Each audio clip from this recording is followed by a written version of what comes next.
isipin ko, COMELEC, yung COMELEC, no politicians, walang tatakbo na politician, nagkagastos ka, it will be against law. Sa payo. Walang tatakbo. Takbo kang presidente, sabihin mo. Sabihin mo. And then, iipunin lahat ng COMELEC yun at siya ang gagastos sa posisyon mo. Siya mag-a-announce. Senator, congressman, mayor, bahala ang COMELEC. Sakit ang ulo ng COMELEC yun. Pero pag hindi nyo sinod, ganun kayo.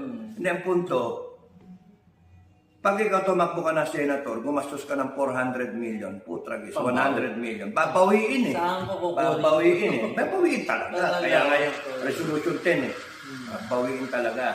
Pero kung kunyari, tumakbo ka ng senator, kahit sino, pero Walang punan. wala kang gagastos. bawal maggastos ka. Oo. Bawal. Gobyerno na gagastos.